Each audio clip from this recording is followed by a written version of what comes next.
detective. Thrill me. Thanks for joining us, everyone. Happy Easter. Our Easter episode, so to speak. Doesn't really cover anything Easter related. Jared. Not in the least. It didn't know those fucking that horror group hasn't whipped out a fucking Easter slasher, have they? Surely something. I might watch bloody Rotten Tail or something like that again. But there's a little bit of resurrection involved in this one. Yeah, there is somewhat. Today's episode is The Mask of Zorro from 1998. Before we get to that though, Jared, been pretty skinny on my end of watching. I kept watching Reacher season 3. It's just about over. Yeah, not bad. Probably better than season 2, which is good. A little bit of a return to form. Alan Ritchson, totally natural. He hasn't been on anything. Nothing. No help whatsoever. He's only fucking 25 pounds heavier than he was in season 2. Except that testosterone that the doctor told me to take. Oh, yeah, of course. Yeah. I watched G20, which was on Amazon Prime. Yep. Which was basically a bit of a throwback. Kind of had a Die Hard type of vibe, mixed with a little bit of Air Force One. Look, it was fucking strictly B grade. Like, Viola Davis has surely got better things to do than making this, but brings a bit of gravitas to what would be considered pretty silly. I think that's the response of a lot of people that get approached by Netflix or Amazon. Their agent kind of says, I've got this for you, and they say, I've got better things to do, and then they say, it's this much. Okay, let's section off a month. Yeah, look, I've got enough time. I've got time. Strangely enough, I've just checked my calendar and I'm available. Yeah. She brings gravitas to what would be considered pretty fucking silly, but it's kind of enjoyable. Like, I had a pretty good time with it. And the last one, obviously, I watched the first episode of The Last of Us Season 2. Good start. Just slowly easing us in, showing us a little bit of stuff that was in the game. Yep. Building that relationship again and taking it in a different direction between Joel and Ellie. I will say this.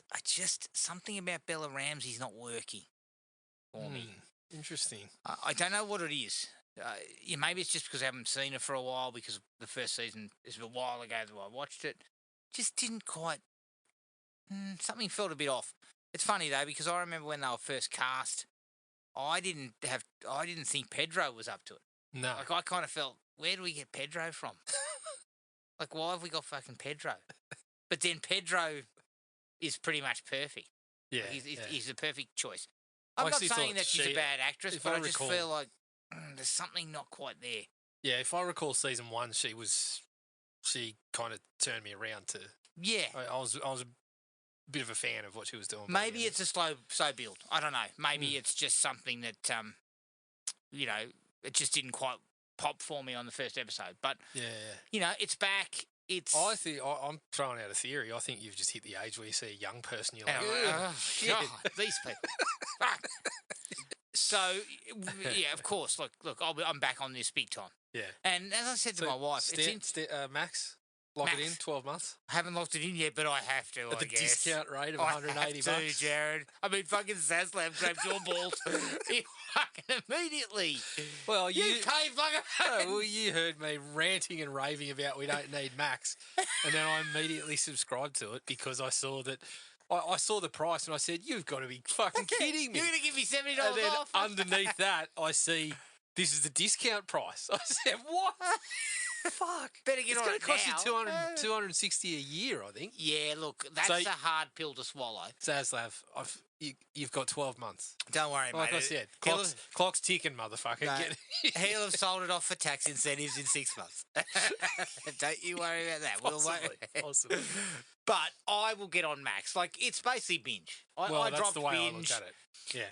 I dropped binge the day Max was available. Exactly. And in my little fucking rant at the end, I said, fucking Max took all your shit. Yeah. Like, remember when it's the same as remember when Stan was spruiking, we've got Disney and Marvel, and all of us were looking at each other going, hang on a minute, Disney Plus is going to be here in 6 months. Yeah, exactly. Like, what does that mean? It's kind of a similar, I think binge has just been... But it's interesting. Stan sort of was able to survive. Yeah. I think binge will just disappear. Like, because the surprised. large amount of their product was Sony is now on Max. Well, you look at, like, essentially just House of the Dragon bumped their numbers massively. Or and not just Binge- House of the Dragon, sorry, Game of Thrones and Yes, associated House of the Dragon. but also Binge doesn't have its own content. No. Like, so... Well, they do. They do, but... very limited. But it's limited. Stan had at least built some of that. Yeah. So it was kind of like, well, we have something. It feels like Binge just fucking... Yeah. It was just like... I mean, they took away the fucking little actor icons within... Within seconds. My icon was The Rock. Fucking 2 minutes later, it was a fucking blob. Like, that's like taking the fucking ice cream trays in a divorce. Yeah. Honestly, fuck me. I was like, this is fucking hard. Leave me with something. Anyway, so I jumped out of there real quick. Yeah, so did I. But that's it for me. Also, I believe Disney Plus has got the NBA and ESPN. Yes, ESPN's which finally I arrived. should dive on that before they jack it up to like $50 a month. They've already done it. You just haven't noticed. I know. I still don't know what I'm paying for Disney at the moment. I told you I haven't seen a bill from Shudder for 3 years. I don't know where it's going. Surely I'm not signed up. I'm still on it. All right, what have you been watching? Because fuck, I'm sure it's lengthy. There's a little bit. So I started off with Joe Bob Briggs was back for the fortnight with a slasher weekend. Oh, which was cool because he did throughout the 2 movies. He was breaking down his like 25 rules that qualify you as a slasher, which was kind of fun. But the 2 slashers were Intruder and In a Violent Nature. So I really watched both of them. Every time I see Intruder, I just think, fuck, I actually really like this movie. I think Intruder was okay. Yeah, Intruder's pretty cool. It was better than I expected. Yeah, and In a Violent Nature was interesting to watch again. I had wanted to watch it again. And how did you feel? I was still pretty high on it. I still enjoyed it. It's the walking probably sort of wore on me a little more than the first time because the first time I was kind of locked in for that sort of 90 minutes. And I was just like, okay, you know, obviously it was very intentional and I enjoyed it, but this time it was kind of like I know what's coming, so I sort of was just like, let's get through this bit to the next bit. So yeah, that was fun. I watched Snow White. Oh, the kids wanted to check out which Snow has White. been copping some. It's been copping it. Heat. Yeah. Look, it's not great, but I also think it's not as bad as everyone's made out. It's a perfectly passable afternoon at the movies. I know, but you know what? I mean, this is my personal opinion. I just feel like there's no need to do some of this. Well, it was just everything just went wrong from the get go. But I also firstly you changed the dwarf characters, and then I mean, firstly Peter Dinklage got stuck into you for still using little people in that context, and then after it, they went, oh, no, but we're going to make him CGI. All the sort of little people actors in Hollywood were like, well, now you fucked us because they're the only roles that are open to us. So they were blowing up at Dinklage as well. Like, not all of us can get roles like you, Peter. Yeah. So that was a big misstep because when you watch it in the movie, it's very clear that all these other characters are people, and then you've got these characters that are very it's just very it kind of pulls you out of things a little bit.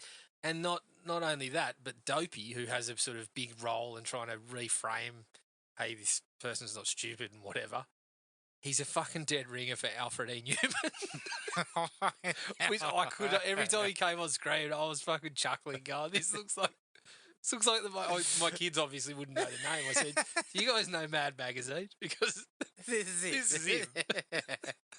So that made me laugh. Gal Gadot is just, you know, she's doing what she's doing. She's not a good actress. I think we've all established that. I think so. Which initially, like, I was a bit of a fan of the first Wonder Woman, but everything since then, it's been pretty much all downhill. Yes, it has.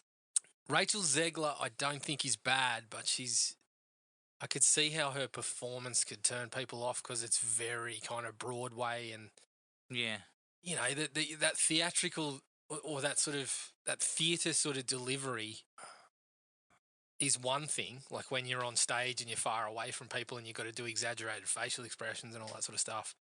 On the screen, it can go either way. Like, I didn't mind it too much, but I could see how people could watch it and just be like, that's not for me. So, yeah, that wasn't it wasn't high on my list. Look, my feeling with this stuff is, I look at something like The Lion King. The animated Lion King is fucking classic. Like it got nominated for an Oscar as best picture. There is no fucking reason to do it again. Well, there is, and it's all money. Yeah, other than money. It's all trying to get new generations into this. Oh, hey, this is the Lion King. But Disney has had some success with sort of taking one of their properties and giving it a slightly different spin, like your Maleficent or that type of thing. Yeah, but you know that bombed. Maleficent was a bit of a bomb. Something like Aladdin made $1 billion. Yeah, I know. That's the problem. The money's in this that. Is what, but now we're starting to see that fall off, right? But it's also very calculated because it not only pumps up, it's like, oh, here's the Lion King, but then also get your Disney streaming subscription so you can watch the old one before Lion you King, come and watch it. So it's getting new people. It's just it's a marketing fucking yeah, it's a big marketing thing, and for the most part, it's kind of worked for them. What was the one pre Snow White? Wasn't there another one that was a bit of a dud was too? Mufasa. Mufasa. That might have been not but as I think well it's received. Worked as well. I think initially it didn't play, but it's kind of hung around and made a bit of an impact. Before that, fuck, I can't even remember. Yeah, I think it might have been Aladdin. But for the most part, it's worked out all right for him, and it's not stopping. Like Moana's next. Oh yeah, so, like once they've gone all through them, we might make something new. Although they can Tangled. That was the next one. That was going to be the next one, and after Snow White, they've canned it. Yep. No way. Yep. So. Oh fuck! I'm a bit surprised by that. Yeah. Yeah. Anyway, continuing on. Yep. Moving on from the Disney sort of podcast corner for. Yeah, let's move on. Oh, well, not necessarily something better. I watched The Adventures of Buckaroo Banzai Across the Eighth Dimension. Oh. It was just on Prime. That's super weird, isn't it? It's weird, yeah. Weird it's one of those ones where I can see the cult appeal because everyone on screen is someone you know. Like it's Peter Weller, it's Jeff Goldblum, it's Clancy Brown. Even people that are on it in there for like 2 minutes. One of them is fucking Jonathan Banks. One of them is old mate from Beverly Hills Cop, John Aston. Yeah. There's just people everywhere that you know. But yeah, it's just weird. It didn't land for me. Lithgow was going off. He's put on an Italian accent or something like. John. I don't know whether it's compared favourably with his Australian accent. It would if it's anything like his Australian accent. He's had a fucking shocker. Yeah, so that was not high. When on my was list. that? It just the didn't 80s? hit for me. Was that the 80s? That was the 80s. Yeah. So fucking Johnny Lithgow was going off in the 80s. Yeah. Yeah. I mean, he's going from this to bloody fighting people in newspaper rapping and. He's just, yeah. What's that all about? Shit. Ricochet. Holy shit. Oh, Russell Mulcahy. What were you on? It was fucking ridiculous. Yeah, I think they'd rolled up some newspaper or something in it prior to coming up with that scene. With it, I think. I watched Novocaine. Yeah, what was that like? It kind of looked like my sort of bag. Yeah, I enjoyed it. I actually thought they were going to mine a little more comedy out of it. There's a few funny parts, but it probably swings more towards the action than. Whereas I thought it was going to be more reasonably heavy on the action, but almost comedic all the way through, and it wasn't really. But yeah, I quite liked it. Okay. And then after that, I went on a bit of a Tony Jaa kick. I sort of. You wanted to see someone get elbowed on the top of the head. I wanted to see people's bonces being split in half by a rogue elbow, 7 to 8 times per minute. So I watched Ong Bak. Oh yeah. Ong Bak 2, Ong Bak 3. Is that the one? Is any of those Ong Baks the one where he's protecting a fucking elephant? No, that's the Protector. Oh, right. I did watch that. Right on. Okay. And I've got the Protector 2 lined up. Right. Ong Bak, the first one is probably it's good. The best one of his because it's a good combo of the story's pretty straightforward. It's similar. It's like they've got the statue in the village and then someone takes their head and so he fucking heads off to the city to recover it. Everybody. And they get a bit of comedy out of his little mate that's in there who's also in the Protector. But it's the fight scenes are just awesome. Incredible, yeah. So that's why you're watching. Yeah. You're not watching it for the plot. Yeah, and 2 and 3 were pretty good. They're almost like they almost run together in like a prequel, but it sort of tapers off a bit. There's a bit more of the story which doesn't quite work out, and the fight scenes, which are still pretty good, probably aren't quite at the level. What about the Protector game? The Protector, I tell you what, that has some of the fucking best stunt shit going, but the stuff in between is so fucking goofy. And it's set in Australia with all these guys kind of bunging on. Yeah, he comes to Australia. I'd kind of forgotten that. So was split open heads up like 400% when he was in town? But do you recall? Yeah. People's foreheads were fucking swollen all over the place. Do you I don't know if you recall, but there's a sequence where he's kind of in the city and he goes into this warehouse, and then the bad guy, before he leaves the warehouse, kind of rings this bell. And so people on fucking rollerblades and BMXs and shit start coming from all angles. Yeah. And there's this fucking fight sequence in that warehouse where he's leaping through fucking an abandoned tram, and then the camera just loses him because he's inside. And then you see the fucking windscreen kind of blow out when someone flies out. Yeah, Tony's fucking leaping behind him. But they do these awesome fucking stunts. It's kind of 5 minutes of just stuntmen just do trying your to kill shit. each other. Yeah, and Tony trying to kill them. And that's the one where he does this kind of flying kick, and it's clear he catches the bloke. Like, this guy launches at him and Jar kicks him in the head, but the bloke's head just about fucking falls off after he connects. It's massive. But that one, the stuff in between is so goofy, so it's kind of highs and lows. Yeah. So I think Ong Bak is probably the best one, but the Protector has some fucking phenomenal work there. It's also got the one where they do the one shot of him going up the fucking hotel, like flights of stairs, which is pretty cool as well. So yeah, I was pretty happy with that. I think I might revisit Skin Trade and Triple Threat to finish off my odyssey into Tony Jaa territory, because I've got the Protector 2 lined up. Because if I remember Skin Trade, Tony was not moving as well as we remember him. No, but I think that might also be that because Dolph was in Skin Trade, wasn't he? I think we were more focused on Dolph at that Dolph period of time. wasn't moving, period. He wasn't moving very well, no. No. So yeah, that was good. And then the big ticket, Adam. I fucking stumbled across Freddy's Nightmares. Freddy's Nightmares. Yeah, which I've been meaning to watch forever, but it's one of those ones. How many episodes is it? It's like 8. 44. 44. It's two seasons, 22 Fuck episodes. Me, how did they squeeze that out? Freddie could do no wrong. Yeah, Even that shit was getting out there for 2 seasons. So, you know, it's obviously one of those ones we could never get on DVD or whatever. And the times I did try to get a hold of it, it was kind of shitty transfers of VHS or whatever. So I sort of just left it, and then I knew it had hit streaming in the States, and I just fucking happened across it. It was supposed to be on Screenbox or something. Yeah. So, yeah, I just stumbled across, so I kicked off with the first episode that was directed by Toby Hooper. Is that a double episode? That one's the double, yeah. So I believe most of them are split into 2, but this one went the full 45 minutes. Yeah, it's pretty good. It's pretty good. Like, you can see the limitations of TV. You can see the sort of cheapness of it in comparison. But the tone of it is quite nice. And the you know, having Freddy in that episode and having the kind of prequel vibe to it is kind of cool. And I believe they bring back, so it's kind of centered around the cop that made the mistake. Yeah.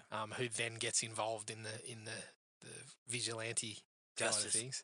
But he's got twin daughters who kind of, there's like a bit of a bent to one of the characters is constantly saying it doesn't matter if you kill him, he'll be back and all this sort of shit. But I believe they bring them back, the two sisters back, for an episode later on that's quite good.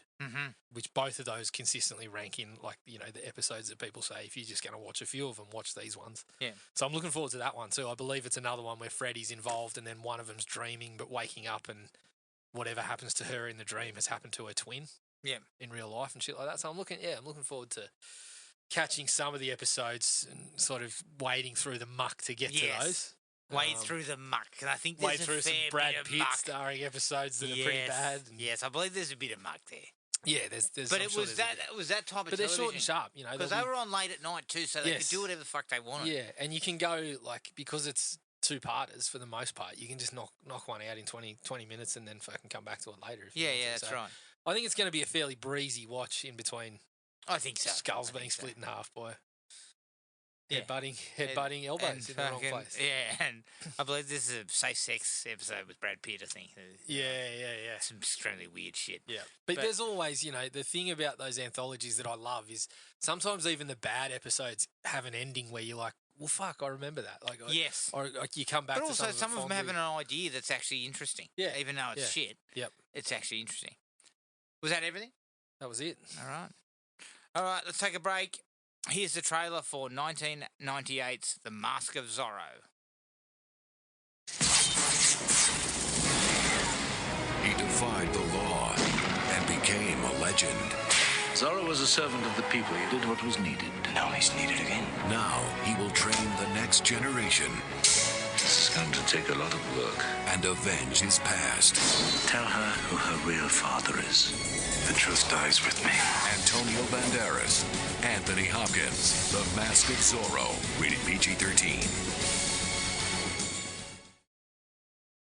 The Mask of Zorro from 1998, directed by Martin Campbell, who directed GoldenEye. It's produced by Doug Claiborne, who produced Money Train, and David Foster, who produced The Thing.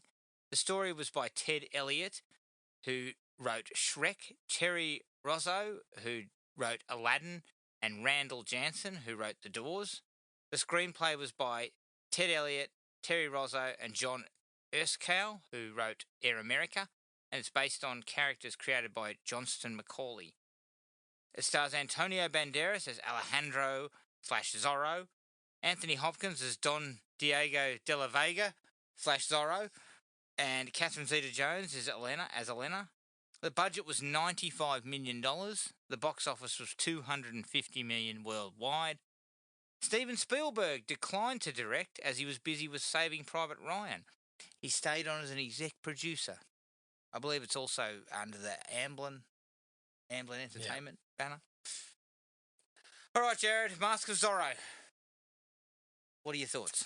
Well, this was one of our staples for a while there. I recall, like, it's a situation where from 98, when we kind of first were able to see it, to probably, early 2000s, 2002, 2003, I remember watching this shit a number of times, like many times, and loved it. And then it just sort of dropped out of the rotation. I never picked up. Forgotten. Yeah, I never picked up a DVD or anything like that. So yeah, it was one that I'd been meaning to go back to, but yeah, like you said, it just kind of always was under the radar for whatever reason. And so then, it comes across Netflix again, and I thought, yeah, let's fucking check this out because it's been a while. Fuck, it held up. I really enjoyed it. Really enjoyed it. It's such a fucking charming bit of work. It's a bit of a throwback to those adventure films. Like, the characters are just all so sort of well played and likable, and the villains are just hammy and exactly what you want from this sort of stuff. It almost ticks every box that we could want from those adventure-y sort of action films at the time. And yeah, I was just I was surprised at how much I enjoyed it again. Obviously had the break, but I was kind of worried that I was going to be like, this is one that's not going to hold up from the time, and that's probably why it's sort of been left back to the past. But no, just another case of where, because something's not fucking front and center on streaming, it's like it never existed. And it's like, no, well, it's a 90s film too, so I thought we'll never see this again. Yeah. So, but it's actually, I loved it. I actually gave it a 4. I'm right beside you. I gave it a 4 as well. It's just a rollicking good time. It's great fun. It reminded me very much of Indiana Jones. It's like, I can see why Spielberg might have been interested in this to direct, because it kind of had those hallmarks of the kind of thing he did with Indiana Jones. Yeah. And it would have been like 15 years later where he's sort of back in that adventure genre. Yep. But to sort of, put it out there, Martin Campbell does a fucking fantastic job. I would say this movie, everything about this movie is underrated, like hugely underrated.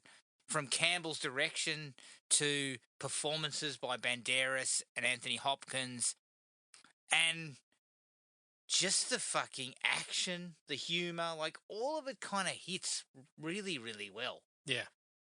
And I reckon one of the best movies of the 90s. And one to really, it's crying out to be rewatched. Yeah, it's one of those ones where it's just like, it was an absolute favourite. It was right up the top as one of the movies that I enjoyed during that period. So yeah, I was glad that it held up as well as it did. 2 hours and 15 minutes fucking flew by. Yeah, like, I did not breezy. For 1 second think to myself, this is way too long. No. Like, I was just loving it. Yep. Really well paced. Really great piece of work.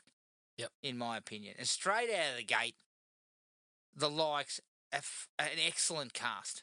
Yeah, really good. Across the board, everyone does their job and does it really well. Banderas, this shit fits him like a fucking glove. Yeah. Like, it's beautiful. Like, everything he does, from the humorous moments to the moments where he's got to get a little bit more emotional to the Zorro stuff, Yes. he's just pitch perfect for all of it. I was thinking about the three main leads, and I was just thinking to myself, you almost couldn't pick a better person for each role. Yeah. Yeah. Like Catherine Zeta-Jones, I think her chemistry with Banderas is fucking excellent. Yeah, yeah. So they get three along of those. fantastically together. Hopkins is, you get him for that kind of gravitas and that sort of steely old mentor role. Yes. And he's fucking awesome. But there's shit for him to do too. Yeah, but That's he sells that charm. Mm. Like you can see that he's playing that high society, and you're like, he fucking fits like a glove as well. Yes. So yeah, that is one of the big successes of it, is that you get these players doing such a good job with it. Yeah. Shout out to the rest of the cast. Everyone's in the right place. Big shout out to one Stuart Wilson, who plays Raphael. Mm. He has been around the Hollywood scene for years, playing like, your character actors. That's what he is. Jack Travers in Lethal Weapon 3. He plays a very good villain, and he's really good here too. Yeah. And him and Hopkins together, that shit crackles with energy. Yeah, it's good shit. It does. It's really good shit. It's two really good actors fucking playing off each other. Yep. And I just loved it. I think the casting is one of the best cast movies I've seen in a long time. Yeah. It's one of those ones where you just can't imagine, like I said, you can't imagine who could have done that better. Yes. Especially Banderas. Yeah, fucking picked it perfectly. Just the way they pitched the movie with a little bit of that kind of, the dashing adventure, but he's got to show off the charm, but also act like a bit of a bozo at times. Like, he's just perfect. His buffoonery is fucking great early on. Yeah. Directed really well. Like Martin Campbell, totally underrated. Mr. Dependable. Super dependable. Even some shit like fucking Vertical Limit. Yeah. He managed to squeeze some shit out of it. Did Green Lantern ruin his career? Possibly. I think Martin went off the Hollywood system after that. Yeah, but fair enough. His resume's not bad. No, it has a lot of really quality sort of. He knows how to work in the big budgets and shit. Yeah, too strong Bond. Yes, flick. yes. Like, that's right. He did Casino Royale too, didn't he? I forgot about that. Yep. GoldenEye's fucking awesome. Yeah, like that was a real like. It's kind of like this too. Like it's just perfectly pitched, and he sort of reinvented Bond twice. Yeah, somewhat. For two different actors. Mm.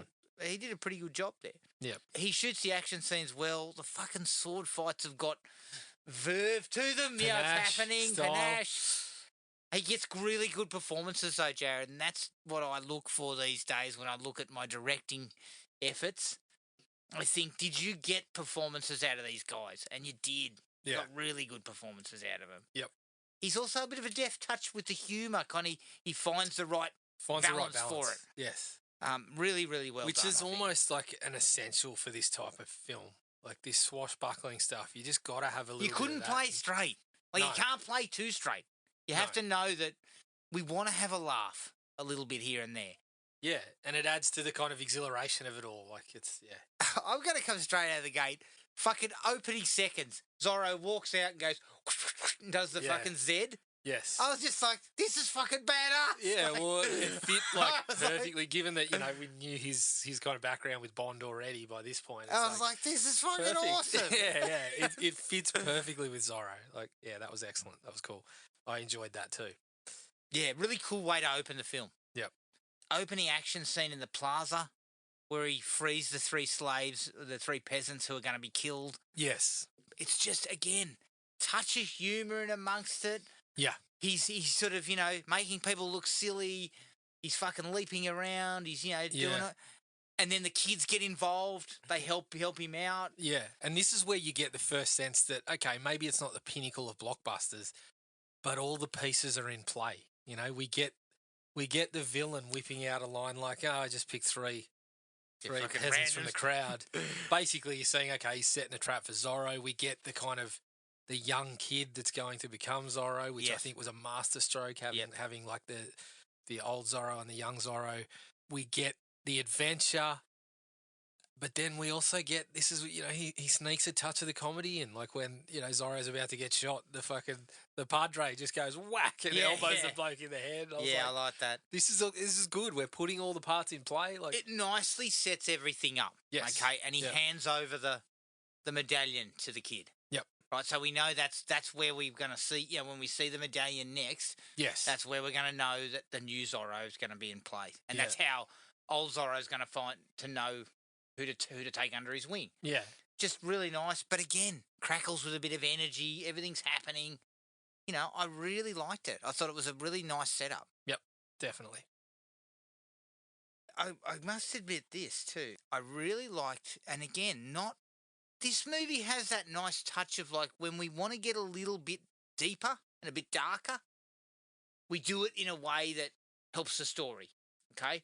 So the whole thing with when they go to get Zorro, so they go to Hopkins's house. Yep.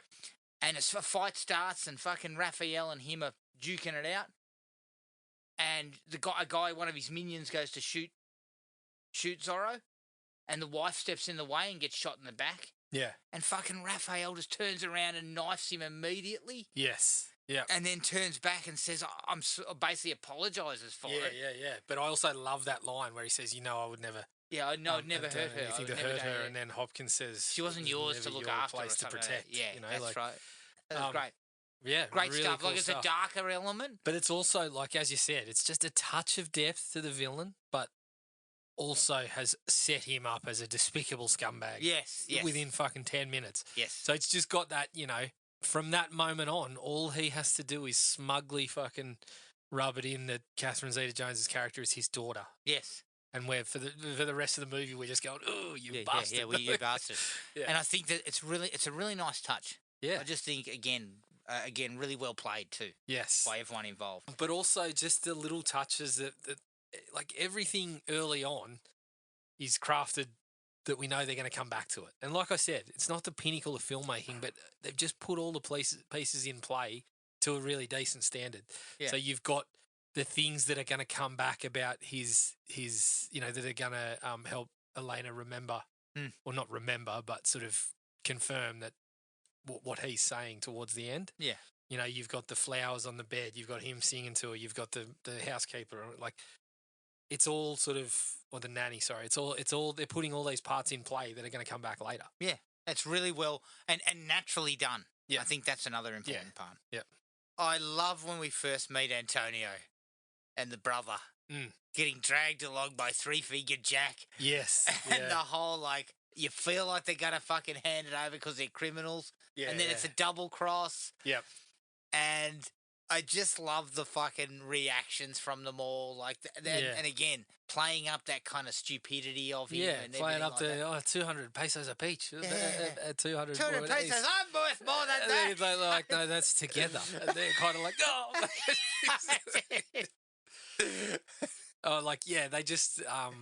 They just play that really well. But then it gets into the serious part. It gets into the yes, when his brother gets gunned down. Yeah.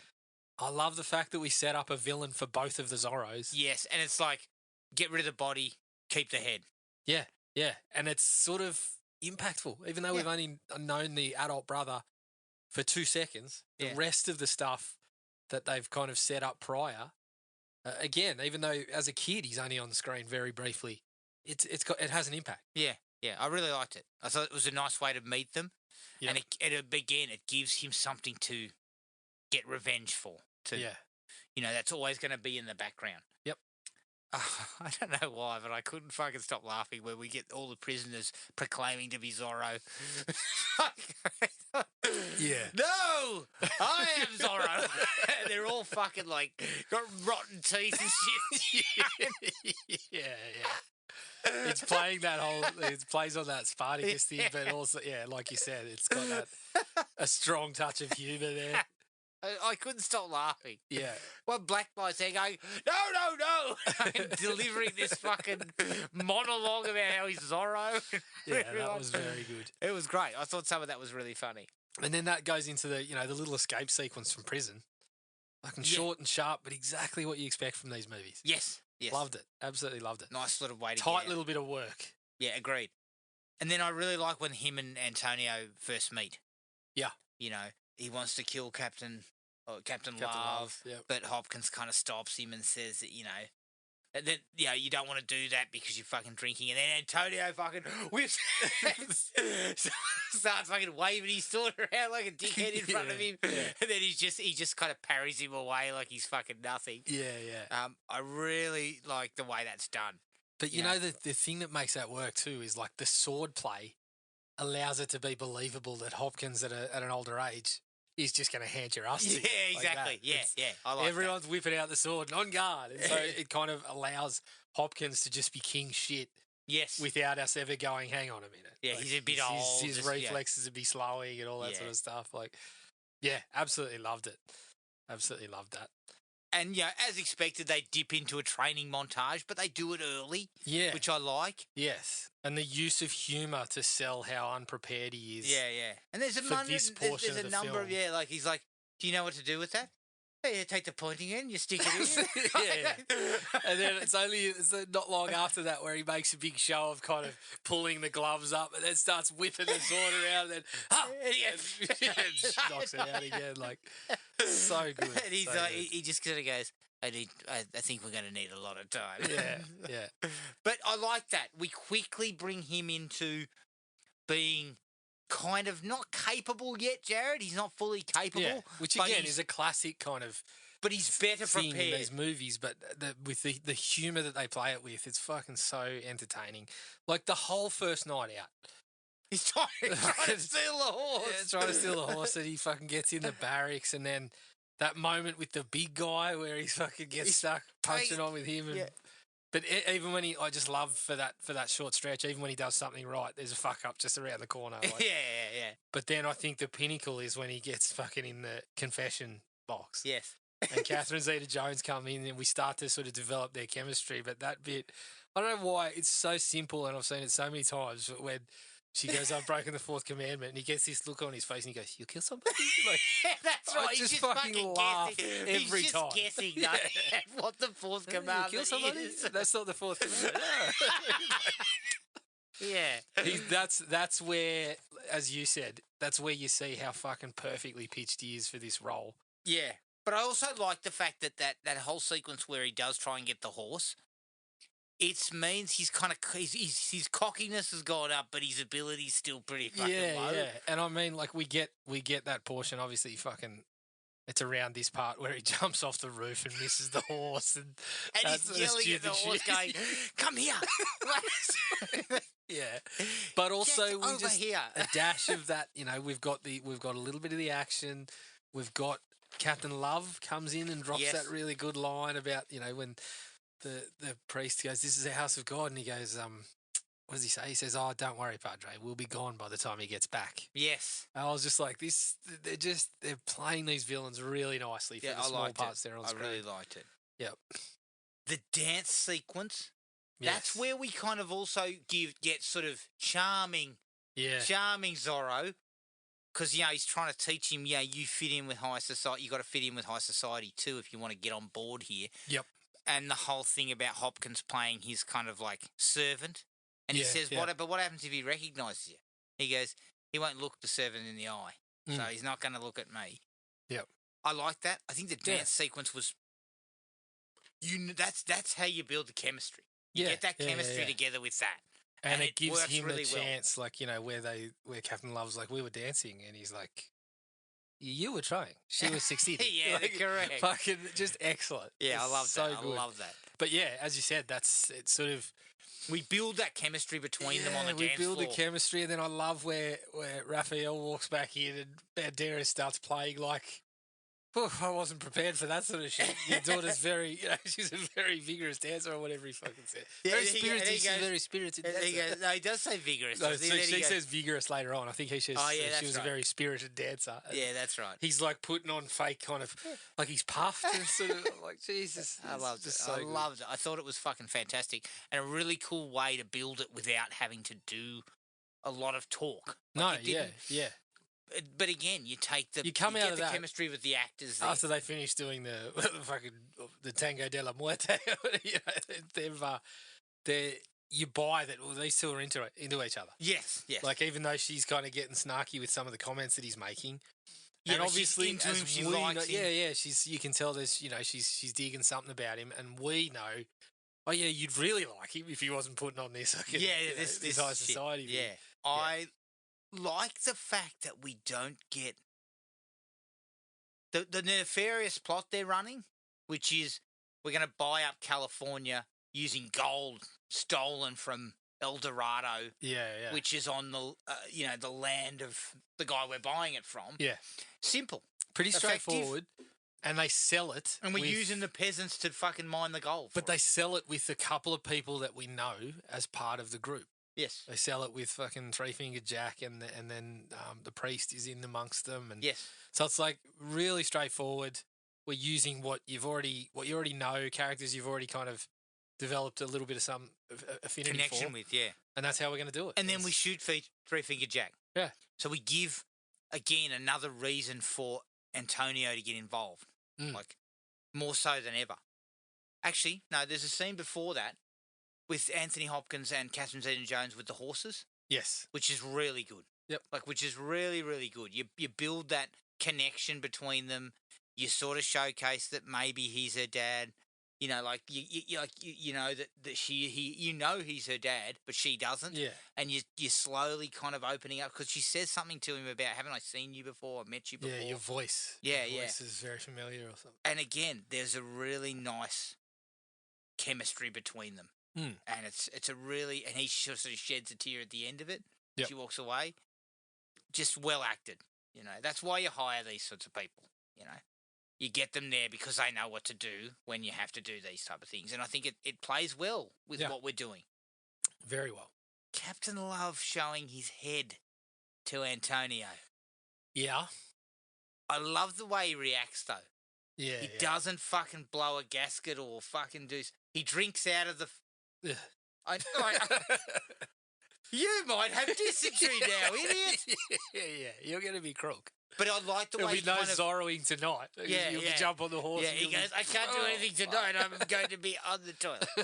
It sort of showcases that he's fucking seething inside. Yes. But he stays cool. But he's taken the lessons, yes. Don't react in anger and all that sort of stuff. And he stays cool and he kind of plays it off as no fucking big deal. Like, I'm unflappable. Like, don't try this shit on me. You can't intimidate me like that. Yep. Nicely done, I thought.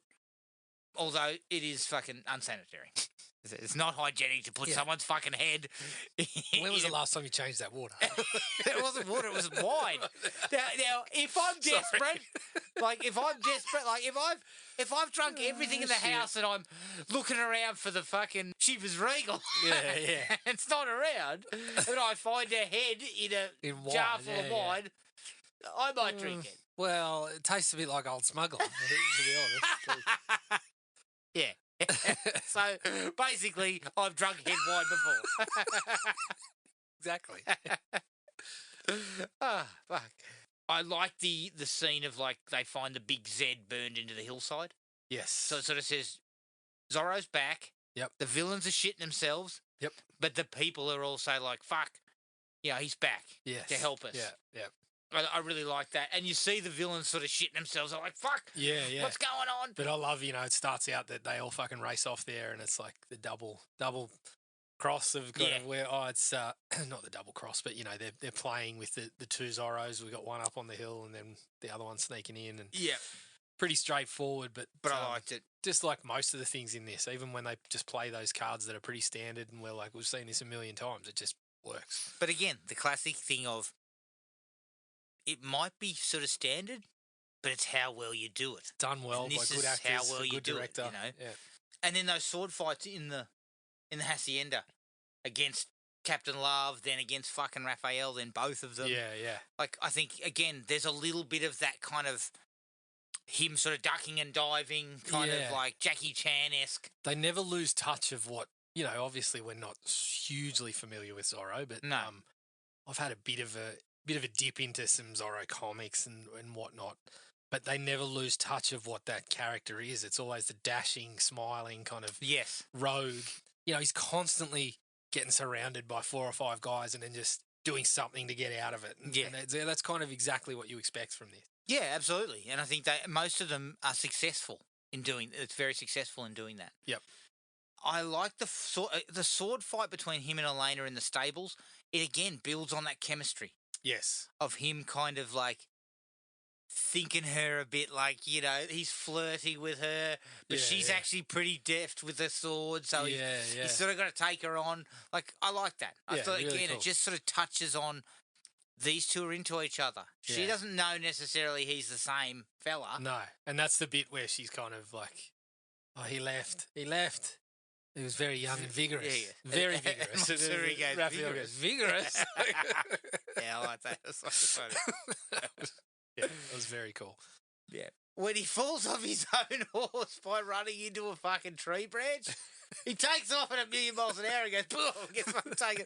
And then he gets back on their horse convoy. Yeah. That's all fucking real, I believe. Yeah. That stunt work is gold. Yeah, quality stuff. Like, really good stuff. Yep. And you can't buy that shit now. They wouldn't even do that with a proper stunt man. They'd probably use fucking computers and all sorts of shit.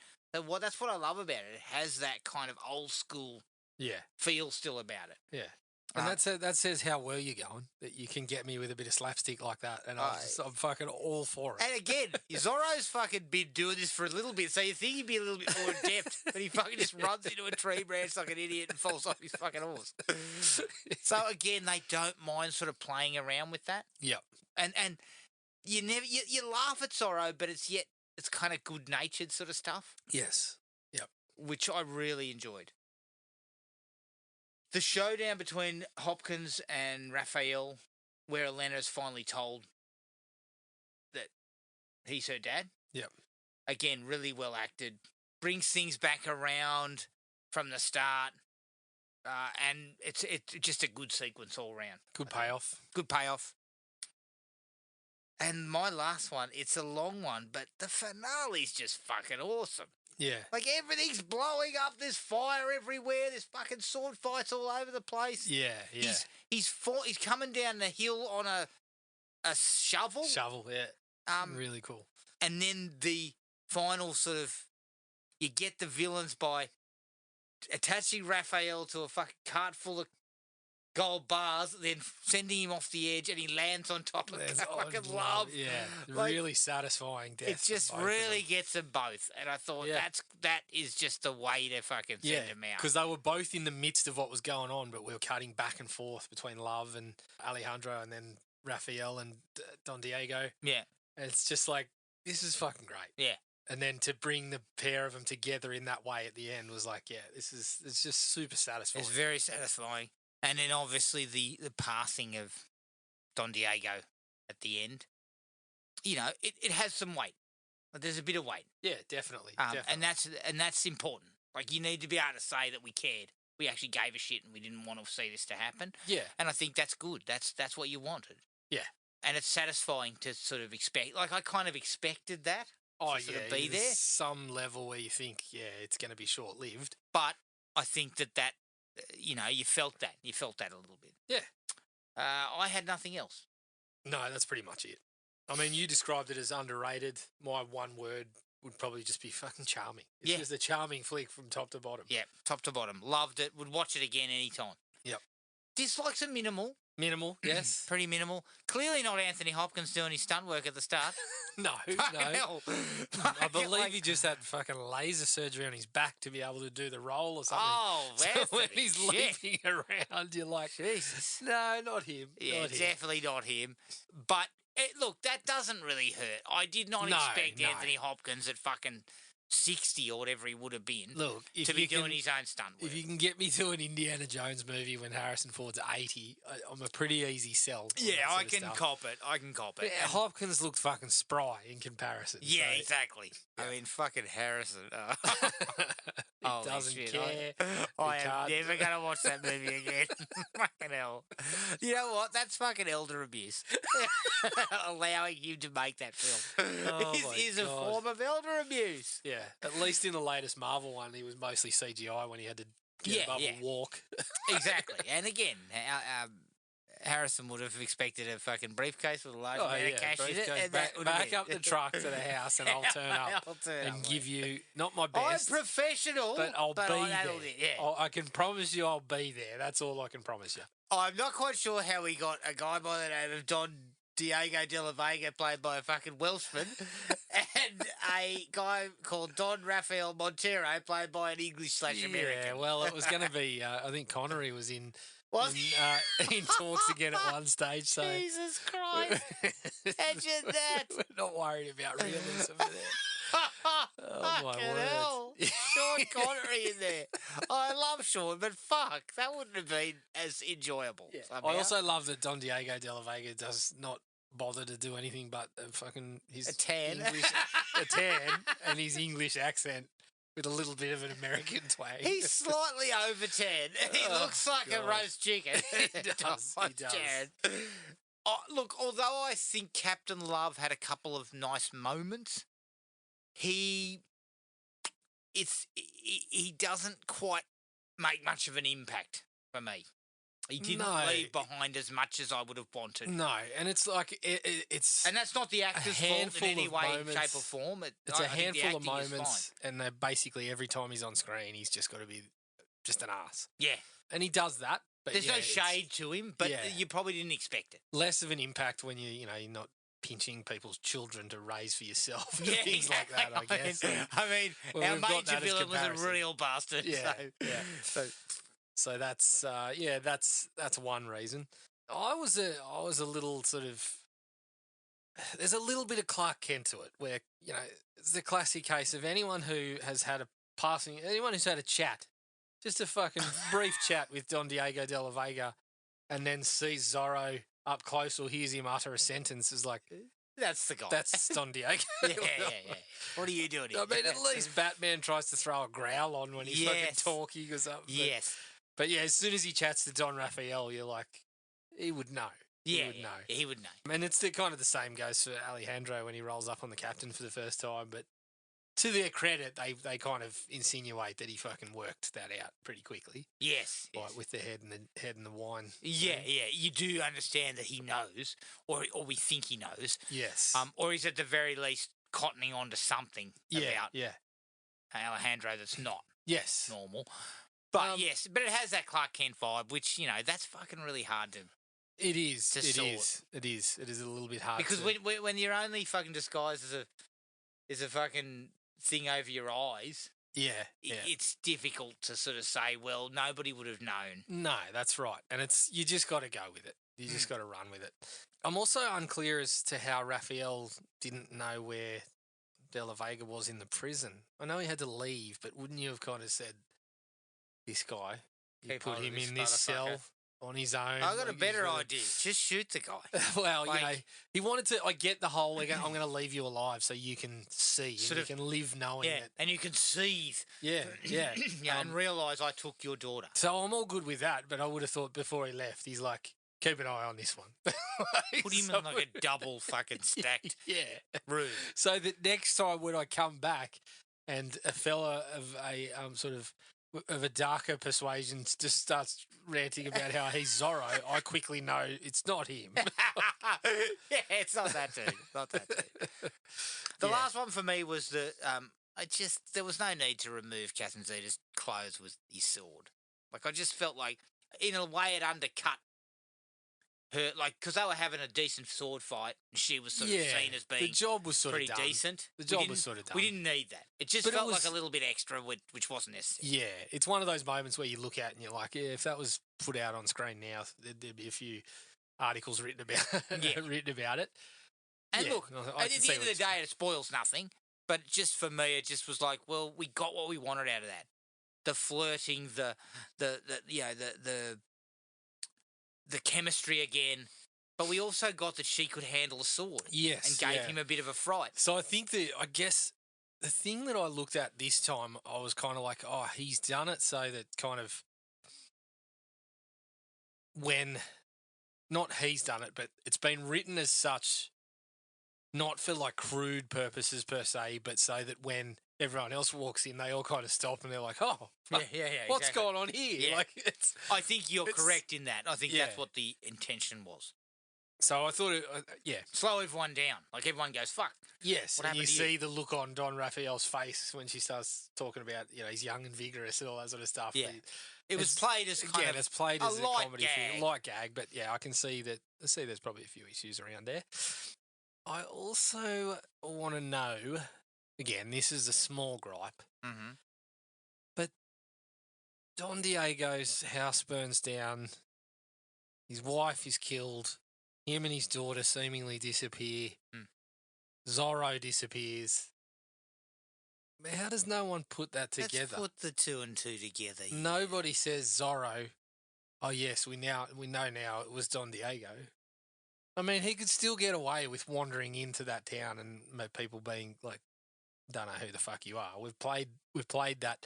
Yeah. Okay, he's older. He's fucking changed his look a little bit. Yeah. People, we're buying that people can't figure out who Zorro is that have had sort of interactions with him. But yeah, I was just kind of like, I was looking at that going, I would have thought someone just mentioned it. Yeah. Zorro Do you think it was Don Diego? we might have. Like, we might have put that we haven't together. seen him for a while. He's disappeared. Zorro's disappeared. And clearly- Coincidentally, exactly the same day. Yeah. I mean, obviously, Don Diego was fucking due to pack up and leave on that day. On that exact day. Yeah. I also love that they 20 years goes by and Anthony Hopkins looks exactly the same. It's yeah. like, I mean, Yeah, they tried to play Yeah. that he was young and dashing in the Zorro costume, but as soon as he gets home, the young and dashing's not quite no. working as And well. this is the thing. He's supposed to be like 40, Yeah, I think, yeah, during the opening sequence, and then he's supposed to be about 60 yes. when we see him all fucking tanned up, like and cracking a soul patch, and it have to tell us that he's fucking Spaniard. Yeah. I was just like, Well, let's believe that this people is around not this time were big working. fans of the Soul Patch. I mean, it was making a fucking, it was making seismic waves Yeah. in the facial hair community back then, but it's not working. No, I don't think it is. It work for me, which No. is disappointing. But again, does not take away from No, what we it get. doesn't take. It's kind of like, it's one of these things. Like I said, that last one was a bit of a gripe, but it's. You have to I accept don't watch. it to I enjoy don't it. watch the movie going, "Oh, gee, this spoils it." It just Yeah. kind of crosses my mind every time we come back 20 years later, and it's like, nobody's going to mention Don Diego Yeah, don't worry about that it. he was Zorro. No. No. What are you No. talking about? How I dare never you. put that together. Is that all for you? Yeah, definitely. Immensely enjoyed it. Yes, I loved it a lot. I'm going to watch the sequel, which unfortunately I same. believe is not as good. Yep. But it is still directed by Martin Campbell. Yeah, might It's be still got the might be same enough in there. cast in it. It might be still some fun in that. Yep. I mean, this one's pretty high on my list, so I'm hoping that the sequel, if not as good, is still fun shit. Yeah, give me Like a a fun 3 ride. out of 5. Yeah. I'll be happy. All right, that was The Mask of Zorro. You can find us on iTunes, Spotify, Podomatic, and wherever else you get your podcasts. Send us an email at thrillme@iinet.net.au. We're on Facebook at Thrill Me Podcast Australia, Podomatic at thrillme.podomatic.com, and Instagram at Thrill Me Podcast AU. Keep an eye on Facebook page to see what we cover next. But until then, happy Easter to everyone, and we'll catch you all later. Cheers. Find the podcast at Podomatic or on iTunes. Don't forget to rate and review.